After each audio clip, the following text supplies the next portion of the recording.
What is going on, YouTube? You are on the lifeboat.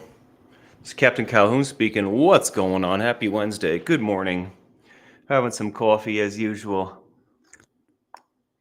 Working on my Cockney accent, but not doing very well. Been watching a lot of The Boys, so trying to talk like a certain area of the UK is on my mind a lot, anyways. Maggie May, Casey, Charlie Mullins, Ben Bacon Bits. What's going on, people? Good to see you.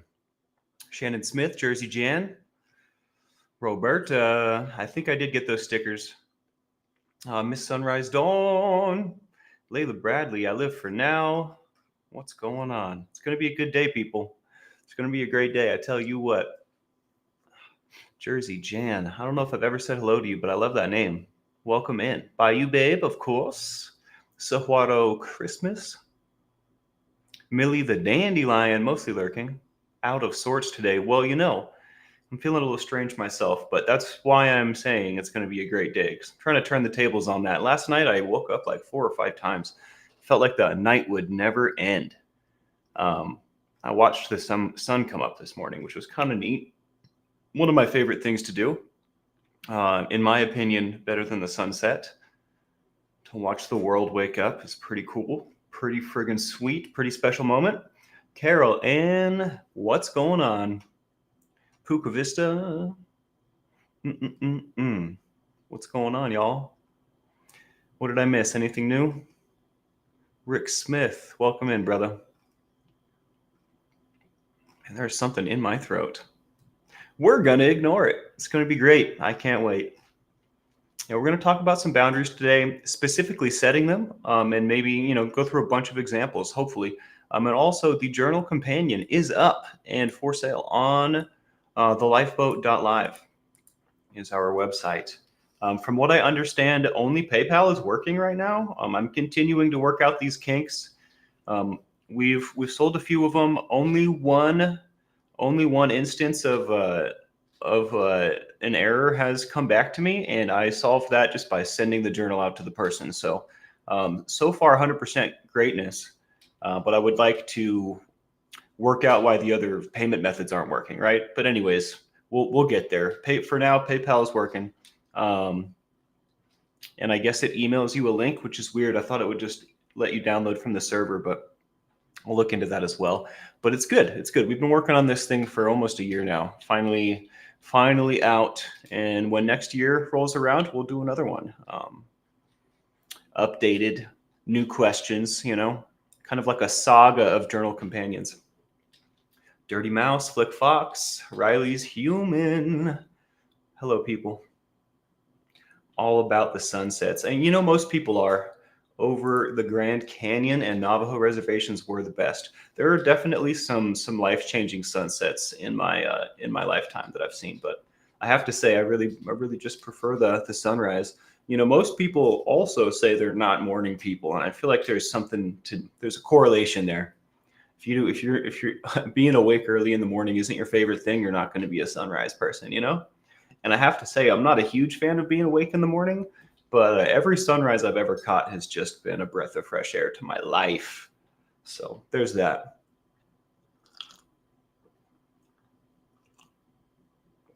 Oh, it's so good. It's so good. I love coffee. Shout out to Sweet Tea for sending me the most delicious coffee. Mama D, hello there. Rebecca, good morning. Oh, Sweet Tea's here. Thank you, Sweet Tea. Every morning when I have my coffee, I think of you with gratitude in my heart. I want you to know that. Miss Weedy Poo. But yeah, guys, hopefully Izzy has some time to show up. I know she'll catch it on the replay, so it doesn't really matter, but her feedback is always wonderful, especially on something that she requested. But we don't have to jump into it immediately. The Admiral may show up.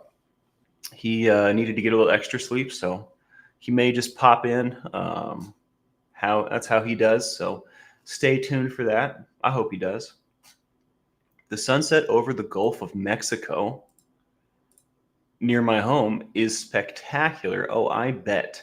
My cousins tell me that for the sunsets out here to be really amazing, it's got to be real windy because it's the dust in the air that whips up that really makes it something special. So I've been waiting for a super duper windy day to go outside and catch a good one.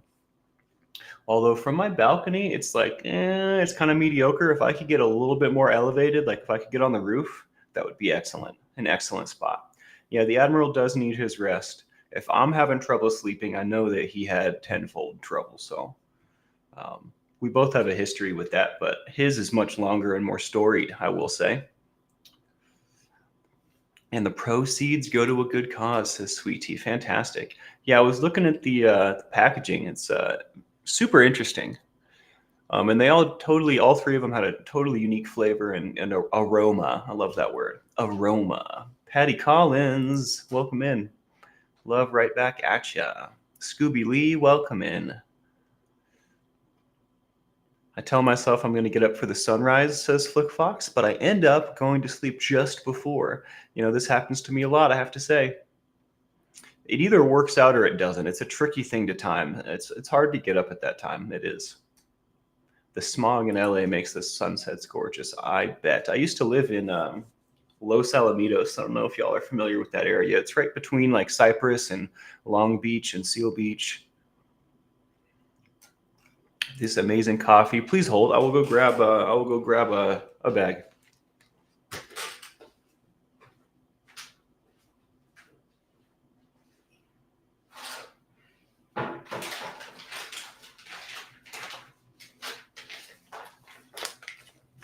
You know, that reminds me. The boxes were all tore up this last time, and this looking like this reminds me. I'm pretty sure, guys. I don't know if I shared this with you. I think they just got run over by the truck. I think my boxes just got run over by the truck, which is crazy because some of the stuff Jimenez sent me was like pottery, was like art, and none of it was harmed at all. It was just the box was kind of tore up. But this is, I don't know if we can get a good look at it. Oh, we can. Criminal Coffee Co. And this is the Rogue Roast. This is the one I saved for last because it's my favorite. Yeah.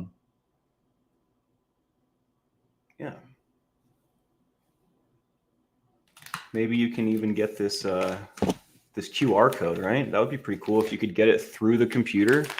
I'm sure it's like a barcode and it has to be flat though. Oh, let's give it a go, huh? I don't know if it works or not. All right, that's enough of that. But yeah, it's delicious. She sent me a medium, dark, and a light roast. And, you know, I take that back. I can't remember which one's my favorite. I just finished the dark roast. Well, I shouldn't say that. There's about a cup and a half left in the old grounds stove. But I put the light roast in there next for no great reason. It's so the good cause. I guess I should talk about it, huh?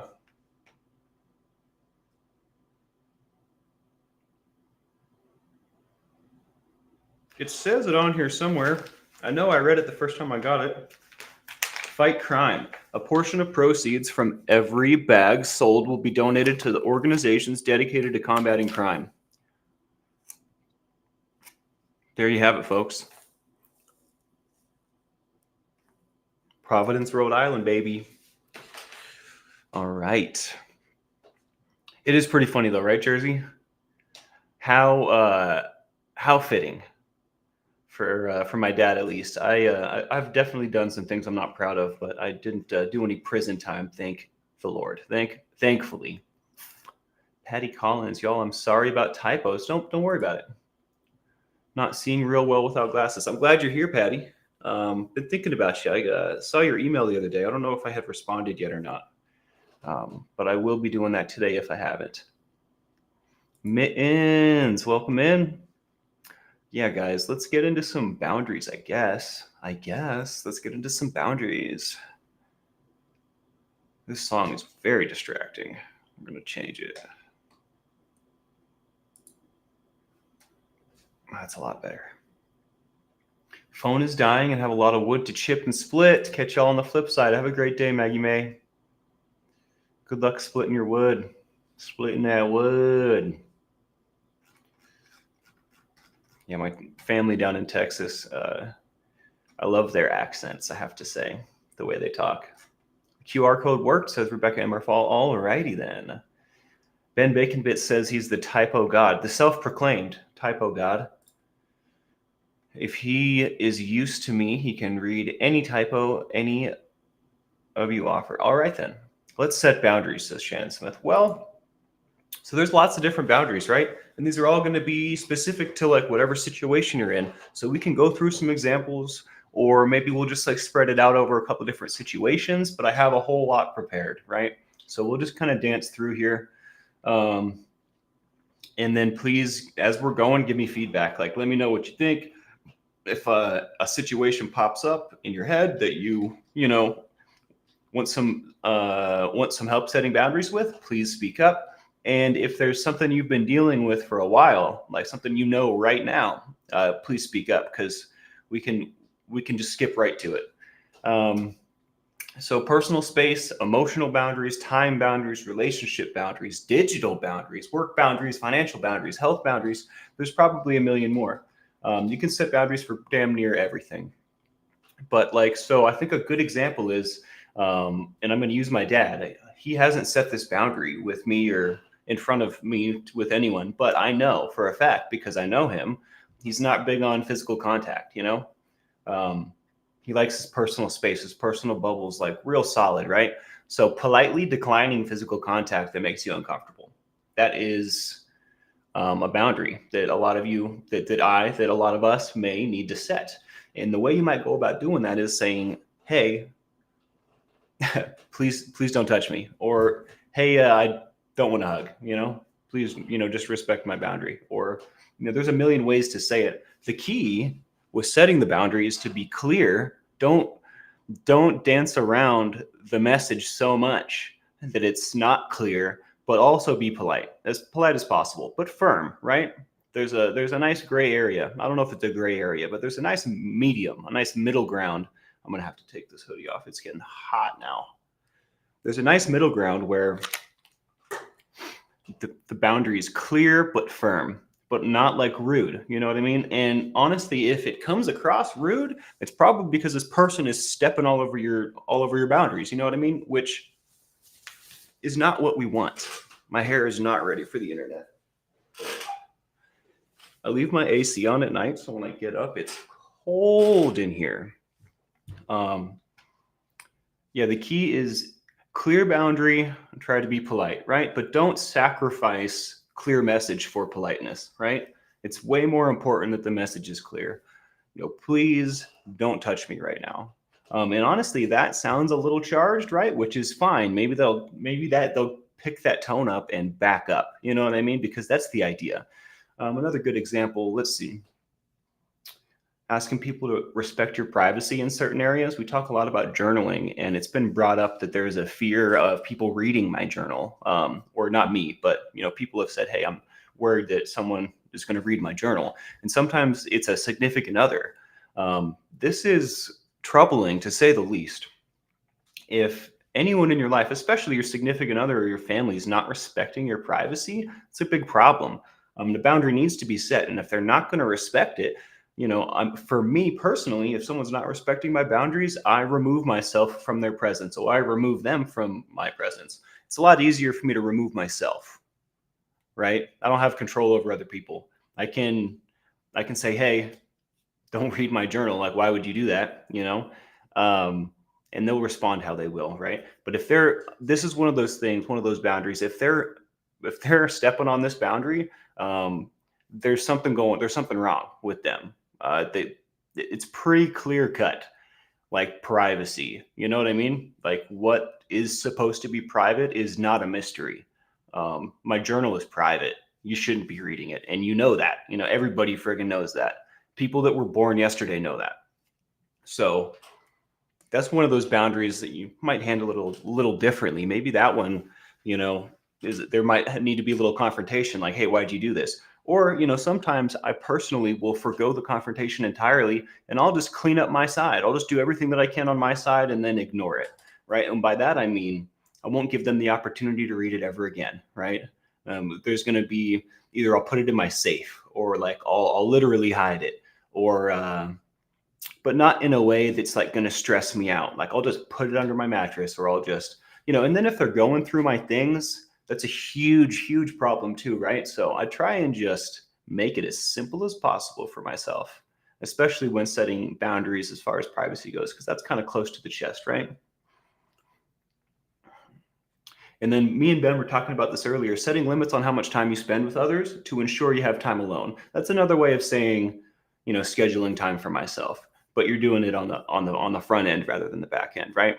So setting limits on how much time you spend. So I have a great example. I have a good friend. I talk about him often, Taj, and we do lots of fire performance and adventuring and going through life together and sharing wisdom. And he's just one of my soul brothers, right? So that being said, we have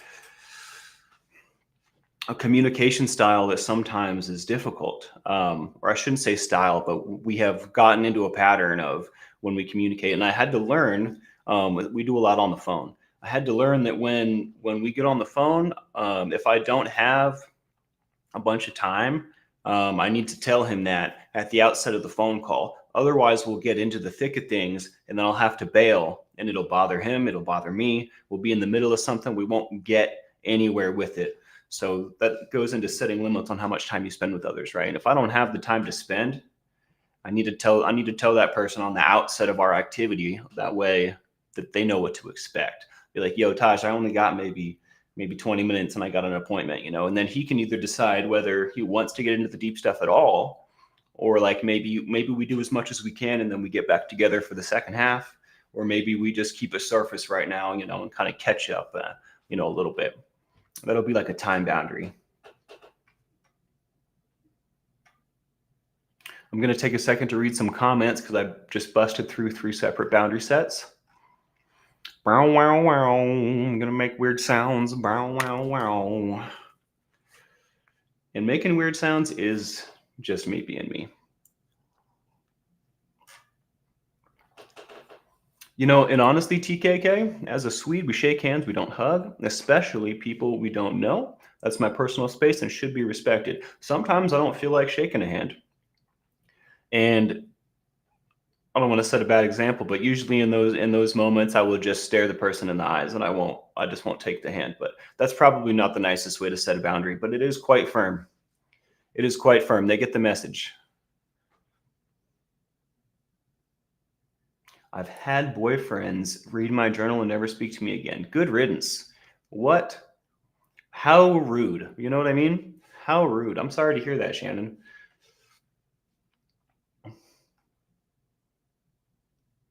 I love hugs, says Slick Fox. Note taken not to hug Tommy. Lol. That's funny. And he honestly, he's real like strong and private. So like he might just hug you and let it go. You know what I mean? He might not say anything at all, but I know that that's not his favorite thing. P.S. Sierra Terry, good morning. True mutton cooking. Oh my gosh, I'm so hungry. Okay. Lori Abs, what's going on?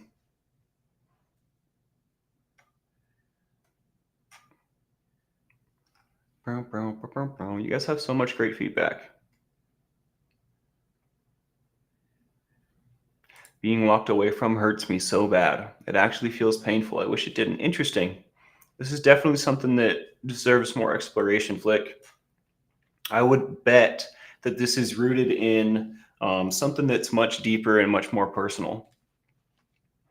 Like, and I don't know, I'm gonna wade into unfamiliar territory here, but I think it's important, so bear with me, all right? I grew up, y'all know my story. I grew up thinking that I wasn't going to be good enough. One of my greatest fears was not being enough. And at the time, it was hard to define what I needed to be good enough for me, for the world, for my family. I don't know, but I feared to not be good enough. And then I moved around so much and I was kind of tossed around the family like the hot potato. So then I also had this fear of like, I'm never going to fit in, right? One of my greatest desires was just to be a part of.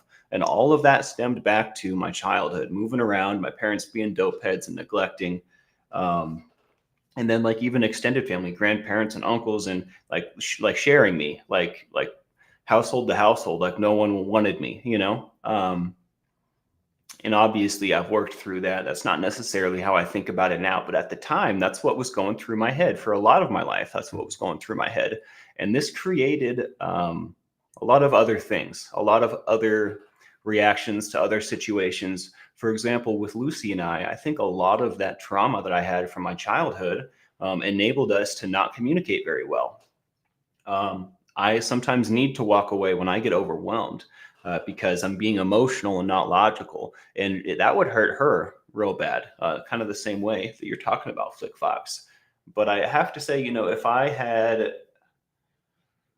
handled that baggage in my heart, if I had done the adequate work, I don't think that I would have had as hard of a time dealing with that with her. And I think that walking away from her, I think it hurt her so much because it's something from her past. And I don't want to speak on it too much because I don't know. I don't know for sure, and I don't want to talk about her like I do.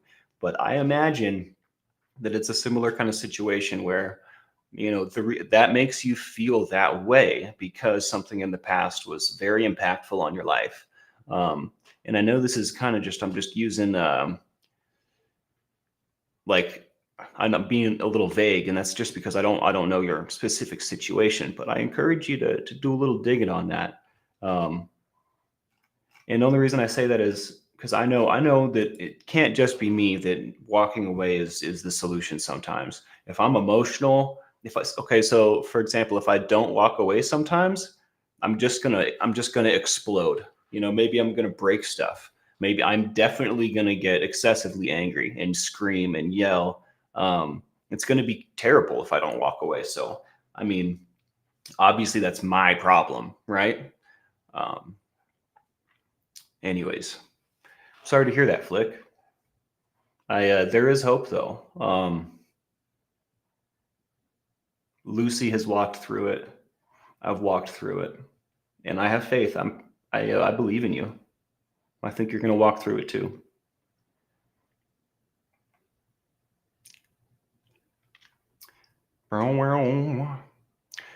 If this was like over here, let's see how this goes. Wow, now I can just look you guys in the face all the time. That's pretty cool.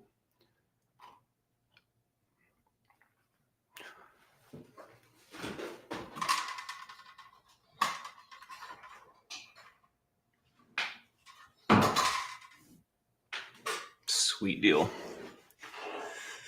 Sweet deal. It's scary how the boat echoes my personal life. I'm dealing with the feeling of not being enough. My marriage is failing and I feel responsible because I'm not enough and too much at the same time. Interesting. Well, I tell you what, Dirty Mouse, you are enough. That's definitely not what the issue is. I don't need the details to know that, like, that can't possibly be you not being enough for your partner. That's their problem, not yours. Like, you are who you are and they married you. You know what I'm saying? So I'm sorry to hear that your marriage is failing. But maybe it's a blessing in disguise. Maybe it's just a really crappy fire that you got to walk through to become amazing on the other side or something. I don't know. It's hard to offer hope with situations like that because they suck.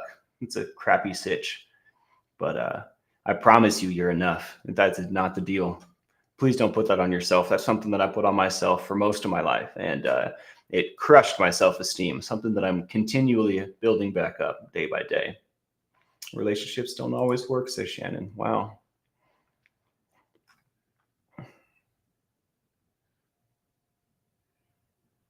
Lori Ab says, I need to put myself in timeout, and my husband is hurt by that, but I need to get my logic back. I hear that. I hear that. Morning, love it. I'm glad your health's doing a little better.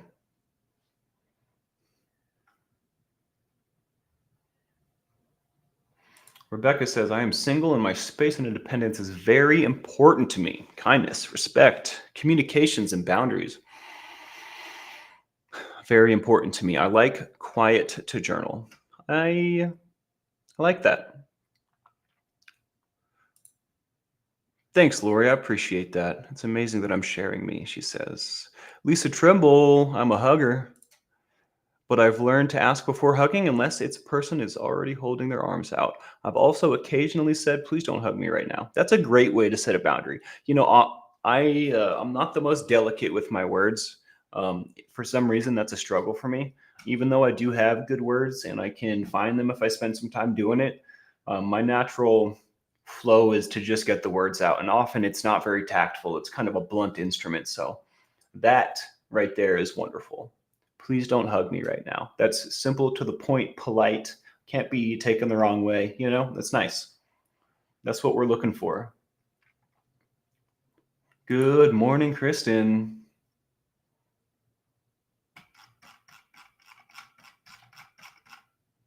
All right, what do we got here?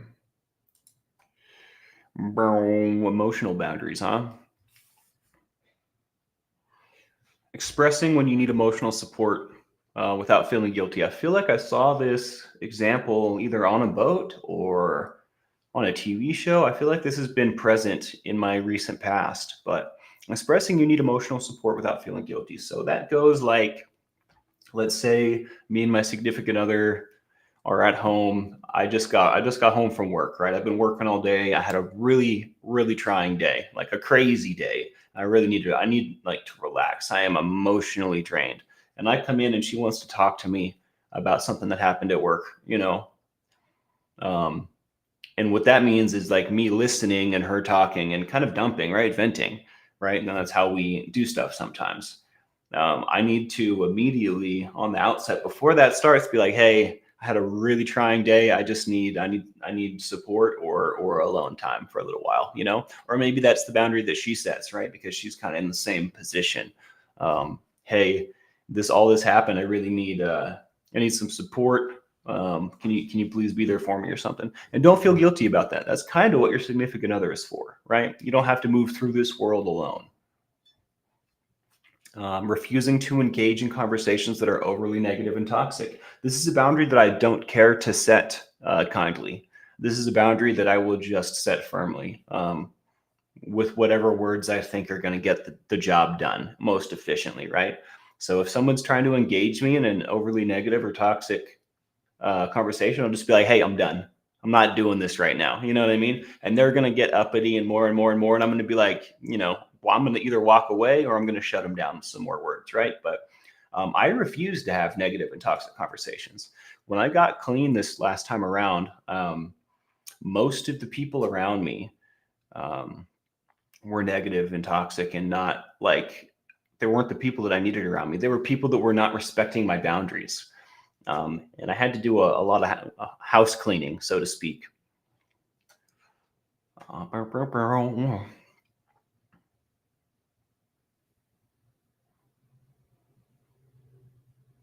Yeah, Casey, that's something I heard my whole life, and I try to be more tactful, but sometimes I don't see the point in dancing around the subject. It's like, do you want me to knead it up for you? That's not my job. Although it is nice. It is nice for someone to be nice. So I try not to be mean, but there's definitely, I don't feel a reason to neat things up for you, especially when the subject matter is kind of crappy. Like, whatever. Let's just call it what it is, right? Saying no to additional tasks when your schedule's already full. This is something I still struggle with. And my mind doesn't judge time properly. So, but I am getting better at like thinking to myself, I may not have time for all of this. So I'll say that at the outset. Someone's trying to, or I'm committing to do something and I want to please, I want to do things for people, right? So I'm like, yeah, I can do that. I will think about what's going on, what I have going on, if I have time, if it's realistic that I'm going to get it done today. Like, I'm like, oh, do I have, okay. Hey, I might have to do this tomorrow. I've got a lot going on today, right? Something like that. Setting aside specific times for work, leisure, and rest. We kind of already talked about that. This is fun. Establishing limits on how much time you spend on social media or other activities. This is a boundary you have to set with yourself, dudes. And honestly, those are the most difficult because they require your own discipline. You're the only one that's going to call yourself out on that, right?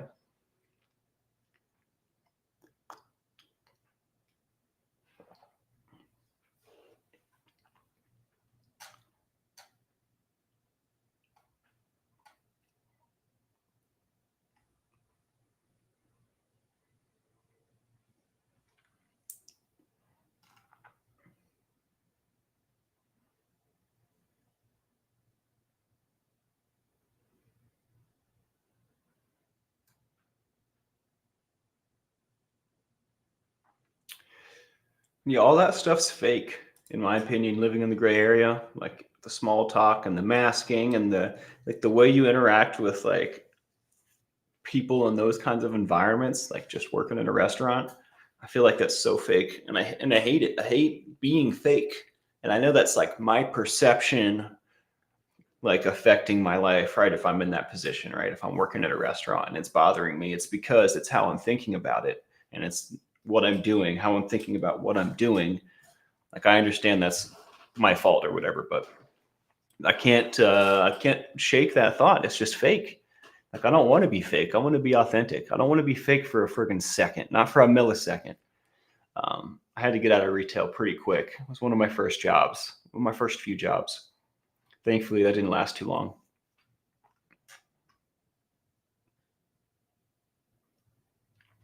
Have a good day at work, Rebecca.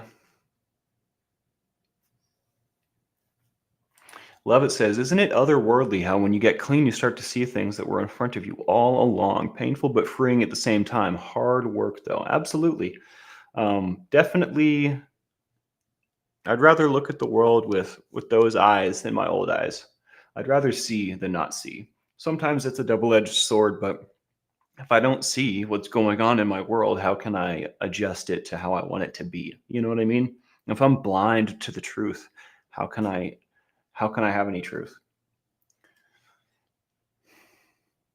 My boundaries are all about me, what I can and can't do or will or won't do. I like that. I like that a lot. Um, I think it's inevitable that you will end up having to set a boundary with someone else.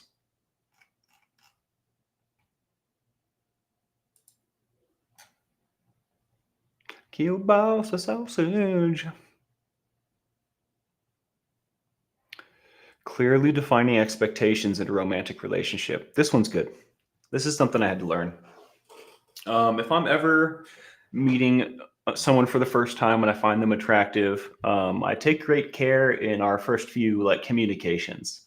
I don't want to lead them on, right? If I'm not into it, or if I'm only into them in like a physical way, or I'm romantic, right? I have this idea, like I really like them. Whatever the case is, I try to communicate that, right? Because I don't want to surprise this person later. That's going to change everything, right? So, that being said, clearly defining expectations in a romantic relationship. Huge, huge deal. I wonder if I should use her as an example. I don't know if I am prepared for that. Wish I had done this one last. This one's tricky. But honestly, all it comes down to is being honest with yourself. All it comes down to really is knowing what you want and what you're feeling, being honest about it, and then sharing that with this person. That's all it is, right? And maybe the words are difficult, especially because there's emotions involved, right? But let's think. This might look like it's going to sound crappy because I haven't taken care. Maybe I shouldn't. It's very important to set this boundary with great care too, especially if you want the relationship to go anywhere.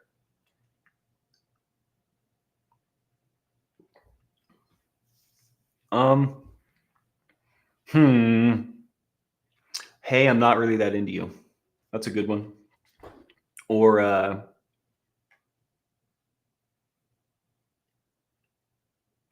hmm.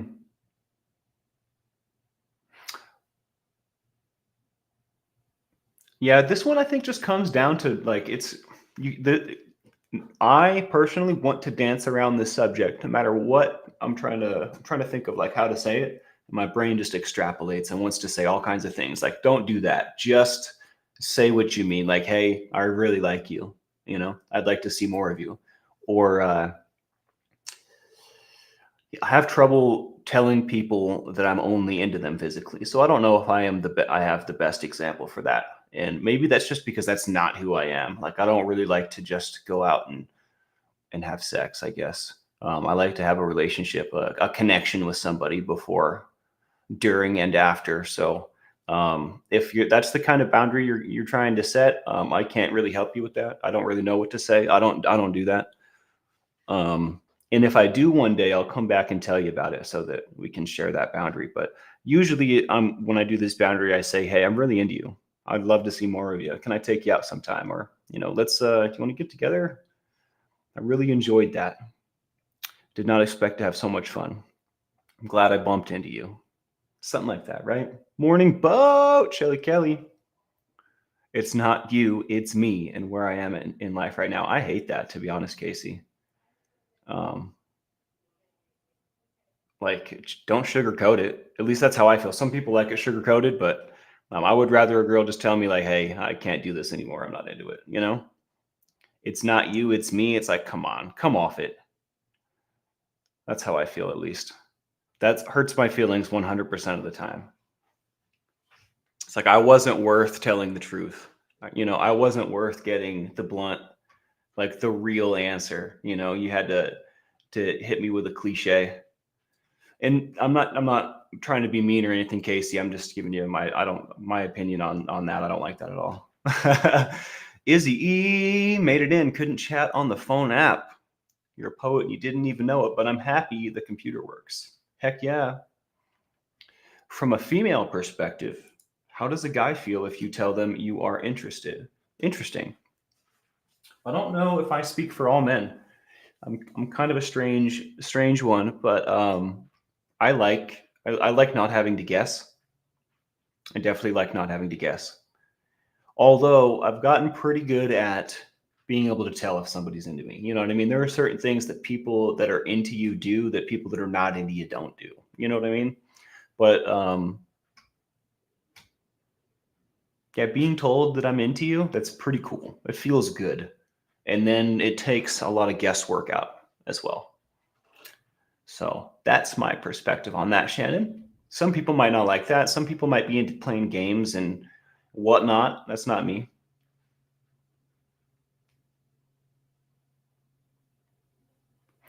Deaudre Gore says, "I've been with my guy for over half my life. I'm so out of touch with how people date now." Me too. I haven't been with anybody for half my life, but I definitely am not necessarily in touch with how people date. We're just getting into boundaries, Izzy. It sounds like you've been listening but not participating, so I won't back it up at all.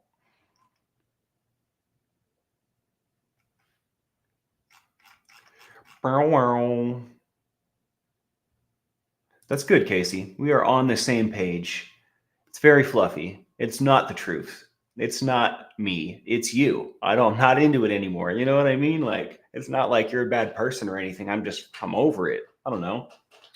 Maybe I lied to myself at the outset and now you're going to pay for it. I'm sorry, but I'm not going to live this lie anymore. Anyways, we can talk about something else. Oh, I can relate with that body illusion a lot. I'm scared of any relationship. Too much pain triggers me just thinking about it, just who I am. I would have to say that's definitely probably because of baggage and trauma you carry around, just like me. Which there's nothing to be ashamed of. Body illusion. This nasty world has affected us, has left its mark on us, and it's up to us to take that mark off, so that we can be happy again. Glad you're here, Body Illusion. Flickfox says, "I say, you're so lovely. I know there's someone out there who will make you very happy." I feel that indicates that's not me. Definitely indicates that it's not you. 100%. That is a very nice, sweet way to say that. "I'm here. A friend needed support. I was on the phone, but I'm back." Well, welcome back. Welcome back.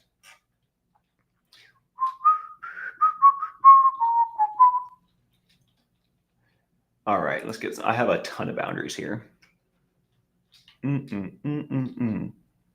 Being assertive about your needs and preferences in friendships. Now, this comes down to being an advocate for yourself. And I think that I came to a point where I admitted to myself, I don't need a bunch of friends. I'm not just accumulating friends to have friends. If someone is meant to be my friend, they're going to be something pretty special, something that I relate with, and once I had accepted that, this particular boundary became a lot easier. Being assertive about your needs and preferences in friendships. I'm not friends with the whole darn world. I don't have to please the whole darn world, right? But, if I'm friends with my people, if my people are the ones that I'm keeping around, it's a whole lot easier to set preferences and be assertive about my needs, right? That might be as far as, hey, I'm not getting in the car if you're driving drunk. Like, I don't care how many drinks you've had. If you've had 2, I'm not into it. That's a pretty common thing, at least in my childhood, in the circles that I was in. And not to say that those circles were great or anything, but driving a little tipsy was a regular thing. And at one point, I drew that boundary. I was like, hey, I'm not doing this anymore. This is terrifying. I will walk. Like, like let me drive. You know what I mean? I'm not drinking. Like, I'm not playing these games. Either leave me here. Like, I'm not having this conversation either. I don't want to talk about it. Either leave me here or let me drive. That's a very simple, easy boundary to set. And it has to do with my well-being, my mental health, and my physical life. So that one's pretty darn easy for me, at least. Definitely exhausting. All of this is going to be exhausting. And, preparation is key. Having time to spend recharging and treating yourself is key. The cool thing about these boundaries is once you do the spring cleaning, like once you set all these boundaries, you're not going to have to do it all the time anymore. You know what I mean? People are going to get the message. The people that aren't respecting your boundaries will be swept away. Or, that's the idea. You sweep them away. The people that are not respecting your boundaries, do not keep them around. That's going to continue to drain your energy like some vampire. You know what, Miss Sunrise Dawn? I hope you get some great rest. Hope you get some great rest.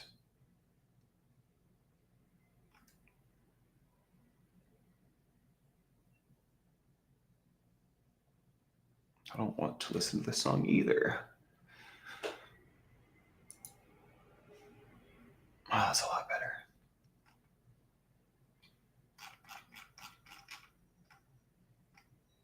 Have a good one, Scoob.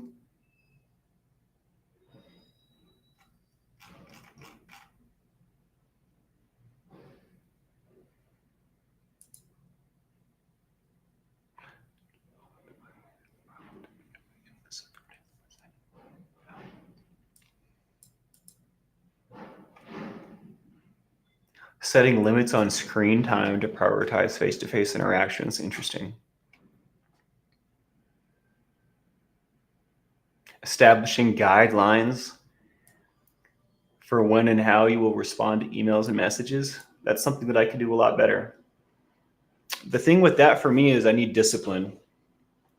Not that I lack discipline entirely, but I intend to answer emails and comments at 10 a.m. every day. And I rarely hit that.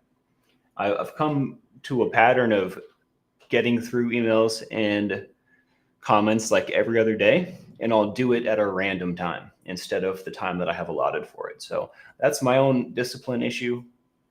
But I think it's important I think that's a great guideline, right? That's a great boundary. This is when I'm going to do this, and this is how much of it I'm going to do. And I'm not going to do this, right? Clear expectations, being mindful of what you share on social media, blah, blah, blah. I don't know, who cares about that? Not me. Negotiating a realistic workload and deadlines with your supervisor. Interesting. I guess, my dad's not my supervisor, but I definitely try to establish, he's more of like a partner. I try to establish realistic, like, expectations of what I'm going to do and what he's going to do. We try to both do that with each other, for each other. So there's no surprises like, hey, I'm going to be doing the morning show at this time, even if we deviate from it a little bit, right? But every day this time, that's what I'm going to be doing. He does the evening show, every day around whatever time. He's kind of flexy with that, but we try to establish clear expectations, deadlines for the boat, which I think is great. That's great. You might want to do this with your supervisor, especially if it's someone that likes to breathe down your neck. Be like, hey, every day at this time, I'm going to do this. Every day at this time, I'm going to do this. And at the end of the day, I'm going to have this on your desk. So there's no need to be standing here breathing that hot breath on me. Okay.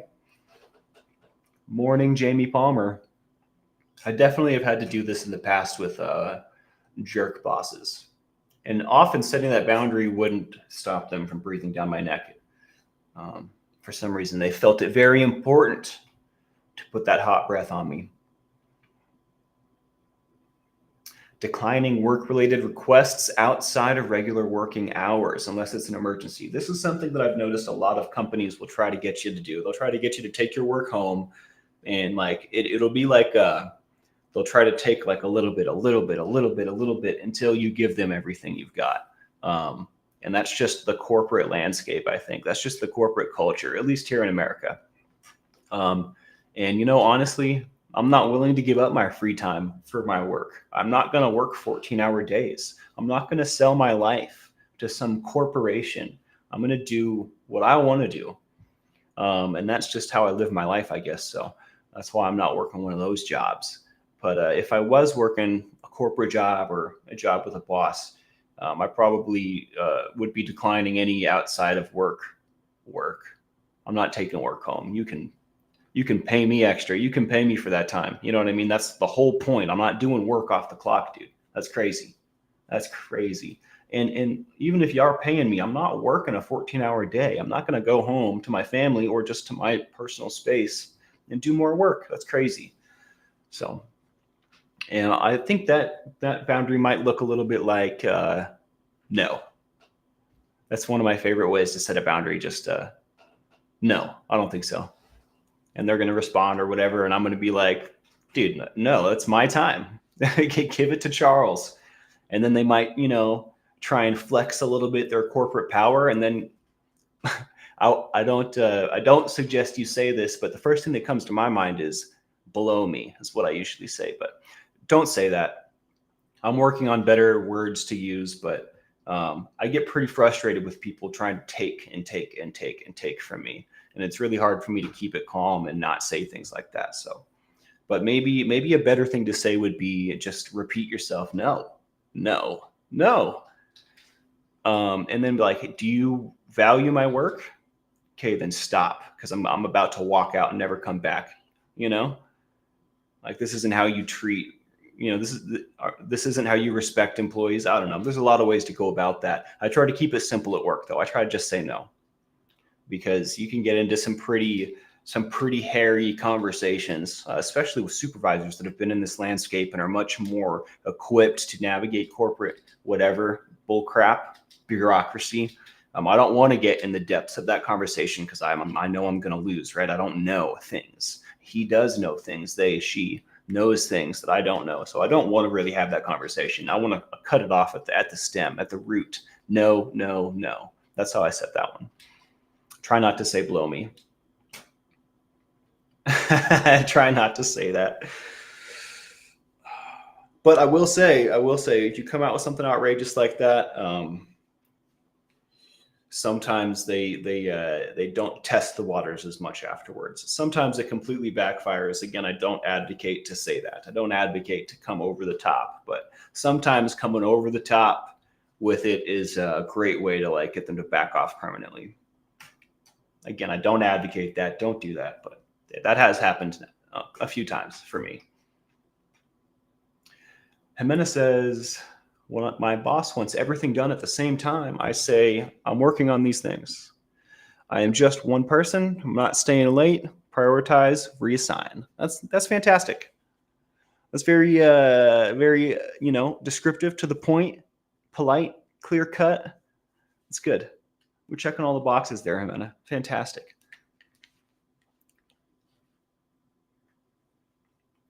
It's fun to say, isn't it, Body Illusion? It's just, it kind of rolls off the tongue.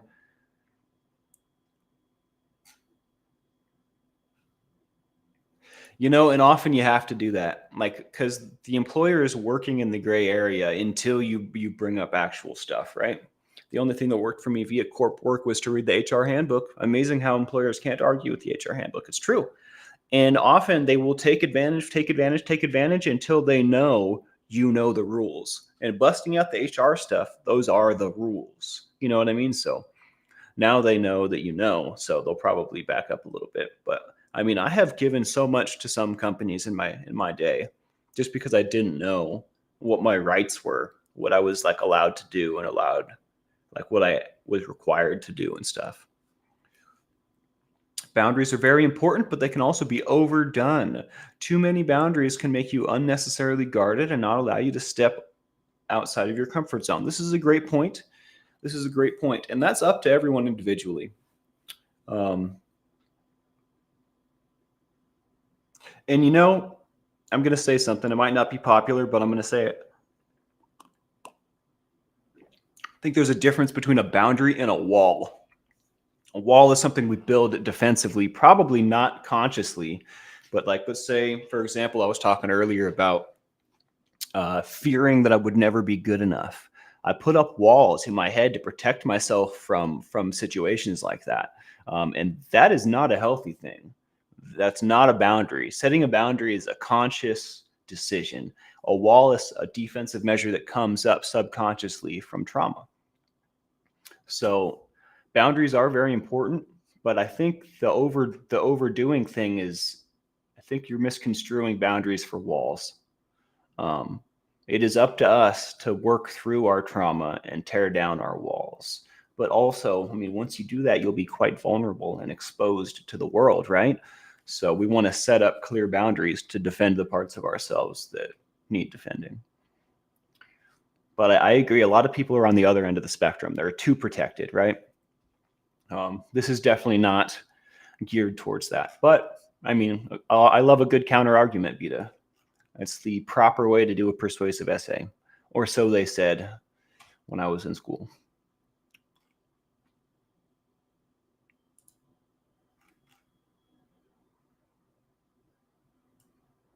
And it's not for me to judge if someone's stepping outside of their comfort zone enough or not.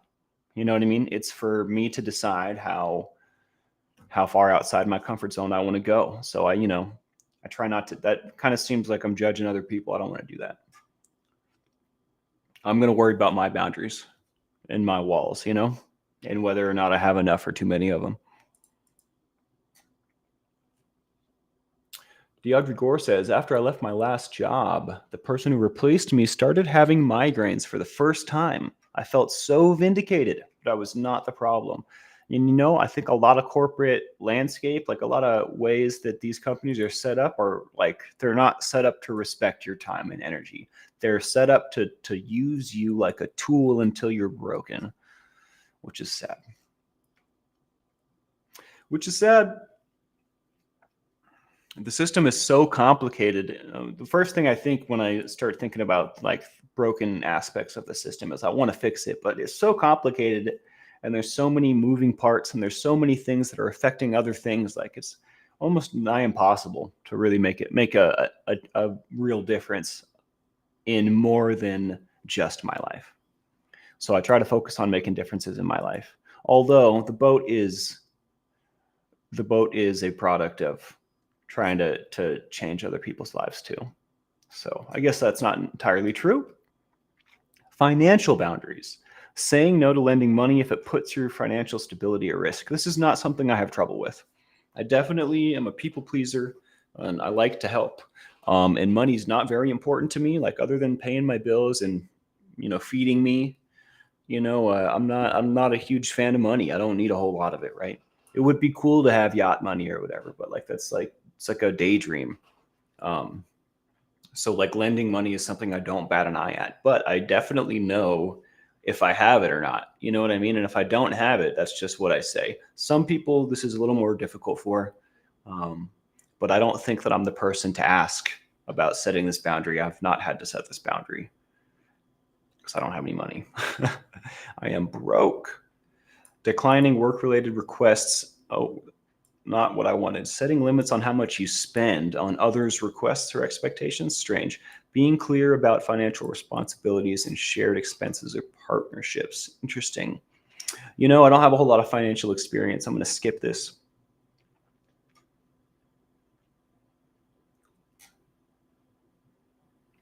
Advocating for your health needs with healthcare providers. This is something I need to practice. Like going into the dentist and being like, hey, I don't have a lot of money, but I really need work done. I don't know how that would go.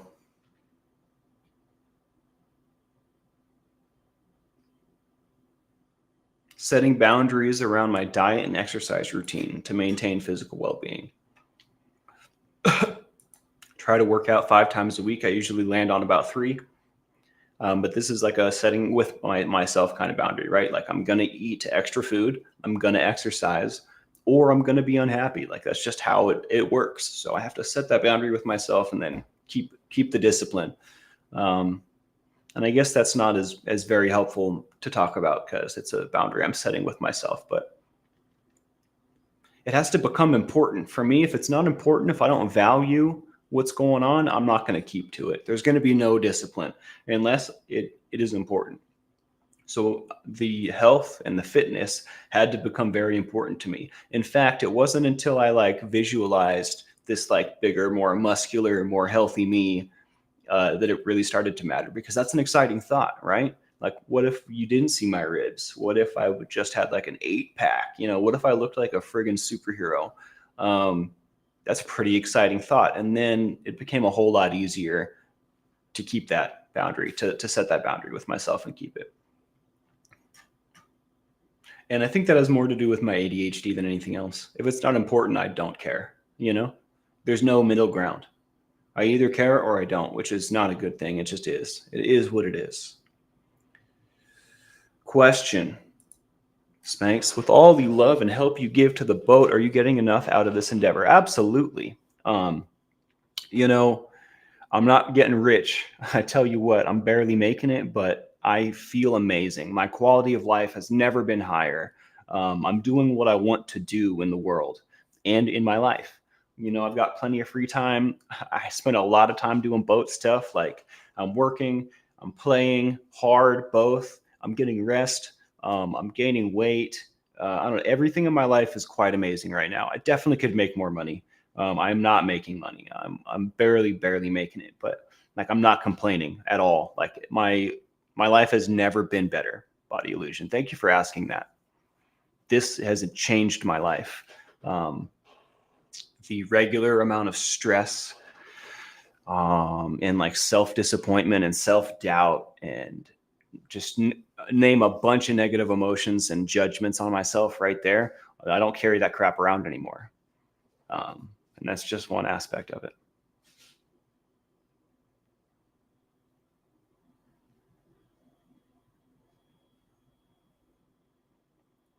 All or nothing, Millie. I tell you what, that's the only way I know. 48-pack. That's what I'm talking about. I want like a whole case of beer for that's the wrong way to look at it, but you know what I mean? I just want a whole case of abs. Whole case of them. I'm so happy, Shannon. I really appreciate you saying that. And that tells me that I'm doing a good job. You want the best for me. I must be affecting your life in a good way. And that makes me so happy. I'm not going to cry. I swear. I'm scared to cry in front of you guys. I've stopped trying. I try not to now. The boat gave me a purpose. That's right. Thanks, Millie. I'm glad to be here. I'm so stoked. So stoked. Look, we got through an hour like effortlessly. Not even playing. Got through playing, talking about boundaries. I get real serious when we get into subject matter, but I'm a fun guy. I make jokes and stuff. Do impersonations. You guys want to? So I haven't done Song of the Day in a while. I want to talk about this strange band I discovered. I will disclaimer though, they have a lot of drug imagery. They're a Russian band, so you can't understand what they're saying, but I can intuit. I can totally feel that they're talking about drugs. So disclaimer, but there's this band called Jane Eyre I've been listening to. Are you familiar with the show The Boys? It's about superheroes being terrible people. I just finished season 3 last night, and I can't remember what episode it was, but there was one of the characters is a French guy, and he's like he's kind of crazy, but he's one of the main characters, and they always play for his scenes where he's doing his thing. They'll always play like weird foreign music that's like really catchy. And one of the songs was by this band. I had to look it up. I Shazammed it, by Jane Eyre. And it's like they're like the Russian Deftones. That's a terrible comparison because they do their own thing, but It's like they're like a punky metal alternative Russian crazy band. Those crazy Russians over there. I F with that band. I like that band a lot. I've been listening to them constantly.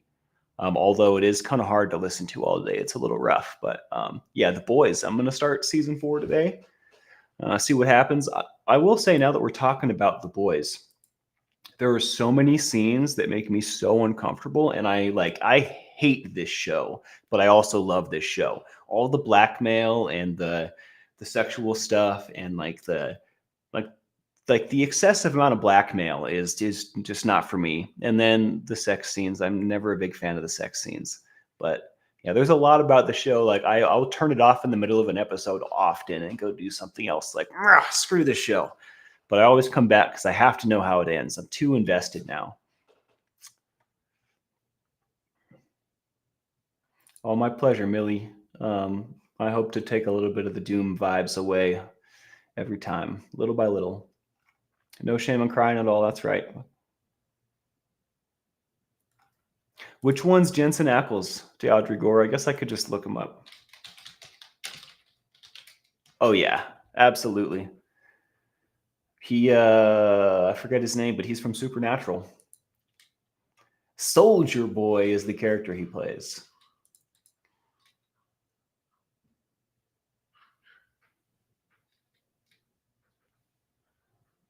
Sounded like a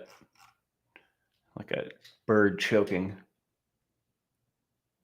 Jane Eyre and the Belvederes. Who are the Belvederes? Oh my gosh, we should talk about music more often. Belvederes. Is it the Belvederes or Belvedere? They look pretty friggin' Russian to me, dude. I love Russian stuff. Canadian skate punk legends. Okay. Belvedere barely need an introduction. Well, why don't you introduce them to me, Spotify?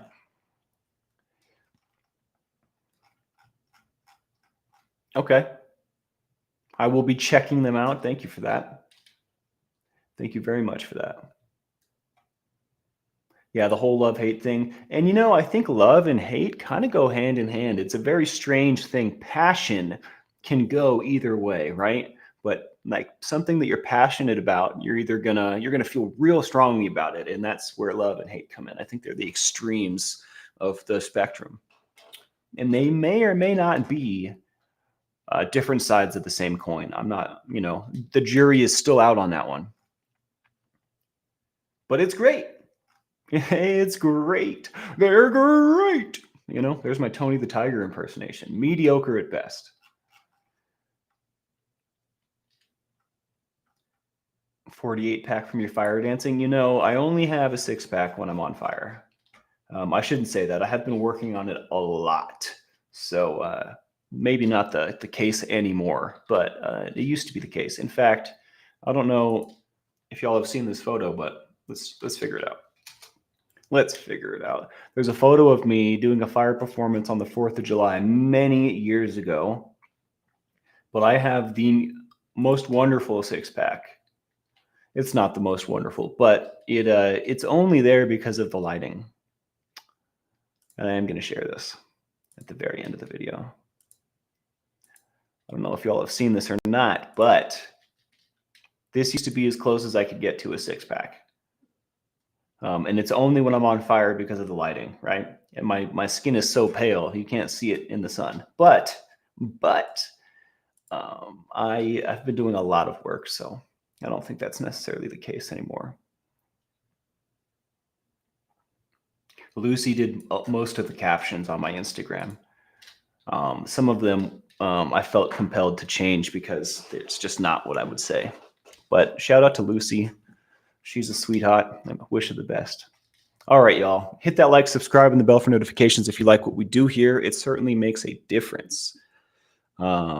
I guess I should recommend a Jane Eyre song, huh? Before I get out of here, and that way we can have the song of the day. The ones I really like are definitely about drugs, so I don't know how I feel about recommending them.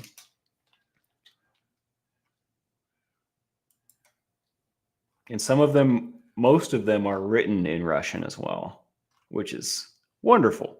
I can definitely read that. I guess Junk is the song that I originally had found. The one that's from that episode of The Boys. It's called Junk. It's definitely about dope. It's definitely about being a junkie, 100%. There's no doubt in my mind. I actually translated the lyrics and tried to piece it together. Um, so fair warning, but I'm into it. I'm definitely into it. Well, thanks. Thanks, Lori. I appreciate that.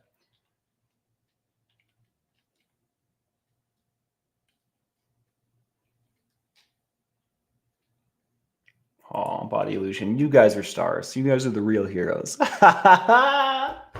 Oh, I hate that. I hate that about that show. But no, for real though. You guys are the best crew a captain could ask for. I love you guys. Let's do this again, huh? Um, I thought about doing a show later today. I probably won't. If I do, I'll let you know. But the Admiral will be back. And I guess I have a list of crew suggestions I have to get through. So much love. The journal is up. I think PayPal is the only method that's working right now. So I'm going to be working on that today. Hopefully I can get it figured out. You should just be able to use a credit card. You should be able to use whatever. You should be able to use Apple Pay. You should be able to use this, that, the other, whatever you have. It should work. So right now that's not the case. So I'm gonna sick my web designer on him. He's gonna be like, "Arr!" and he's gonna get it done. So, but before I do that, I'll probably call customer service and try and do it myself because that's what a good captain does. Know when to delegate and when to do things yourself. Something I'm learning. That's true, Lori. I have to say, the muscles that I work the most when spinning are my what is that? Not my traps, my lats. My lats, right? The pull muscle. Basically, the whole fan of my back, the whole upper, I guess, and lower back just gets destroyed. I am so sore for days and days. And I'm like, I didn't do back day. Why do I hurt? And it's always because I just, danced for an hour with my big, long, heavy stick. Have you guys seen my stick?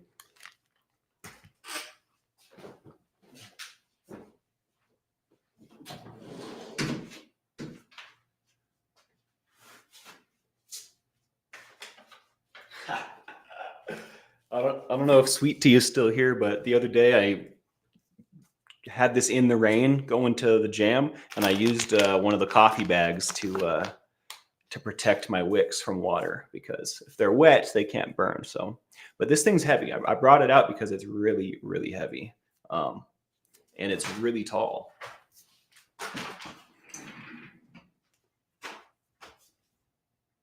It's like way taller than me. I shouldn't say that. It goes up, but to right between my eyes. It goes up to right here. So it's big, it's heavy. And when I'm whipping it around, even if I am right in the center, trying to eliminate as much weight as possible with leverage, it tears my back up. But one day I'll have some wings, so like a swimming champion. So that'll be cool. That'll be way cool. It's my favorite stick. Look how much wear and tear it has. It used to have like legit grip, and it's like all falling off. The green stuff is electrical tape that I've tried to like fix it with. This is the original grip, this yellow stuff. And then there used to be like some, I guess this stuff, this like melty rubber crap, but it's just fallen off over time. So lots of wear and tear on this thing. I've had it for about 5 years. It's my first stick. These pieces here, these welds, they're welds. Used to have, there's 4 holes in the welds. They used to have like aircraft cable coming out with wicks on them. It was a dragon staff, which is one that rolls. I have one in the closet. I'm not gonna. Apparently, I can't do it sitting down, but I didn't like how it moved, so I cut it off. I cut all the aircraft cable out, and now it has these weird holes with welds on them. So when I put the fuel on the wicks, sometimes if I'm extra lucky, the fumes, because it's basically gas, will get trapped on the inside. Probably via the holes here. I guess there's a hole on the end as well, but the fumes will get trapped in there, and I'll light one side with a lighter, and it'll go wow. It'll make this like laser whip noise, and light the other side all by itself. And that's because the fumes on the inside will ignite. It's the coolest party trick. I can't like make it happen. It like happens randomly, but really cool when it does. Sometimes people don't even notice. It'll be like just me and my friend. She'll notice, and we'll like look at each other like, "Oh, that was so cool." But yeah, one day I'll bring you a performance. Um, if I had gotten footage of myself performing at Element 11, it would be up. That being said,